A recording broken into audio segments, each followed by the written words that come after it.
to address a little bit of the staffing question here in the White House, because there are 4,000 positions that have to be filled. And from my time, a long time ago, in 1987, 1988, in the Reagan administration, it's very interesting to see how people burrow into positions in the executive branch, OMB, Office of Management and Budget, all the departments, who sometimes are working against the interest of the chief executive and an agenda. So, don't let the foxes into the hen house. That brings me up a question. There are some people that I've heard concerned about the head of the national security transition that is happening now for Donald Trump's administration, and that is former House Intelligence Committee Chairman Mike Rogers.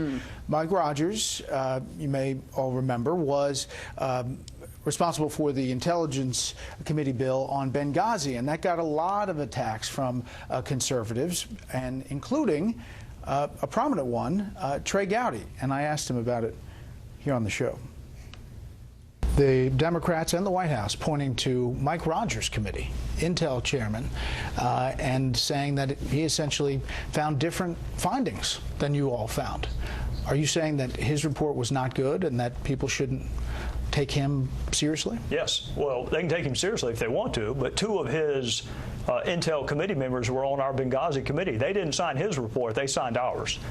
You don't issue a final definitive report without interviewing eyewitnesses. He didn't interview the eyewitnesses. He didn't even interview the guy that we found that told us who evacuated our folks from the annex.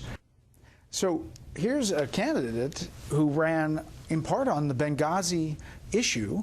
You've got the 13 Hours guys that endorsed Donald Trump, and you've got a guy running your national security transition that comes under fire from conservatives over Benghazi. Yeah, well, people aren't happy with that. The 13 Hours guys were infuriated, fuming after that report came out, because the report basically called their integrity into question, said that these, heroes were doing it just to sell a book. And I think it's important to note that a lot of the committee members just stopped going to the hearings because they felt it was such a travesty with Mike Rogers.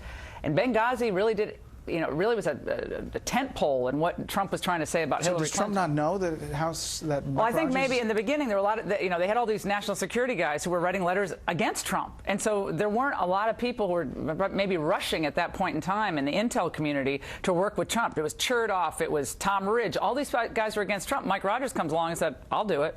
But there are a lot of people unhappy about that Mike Rogers deal. We have a lot of data.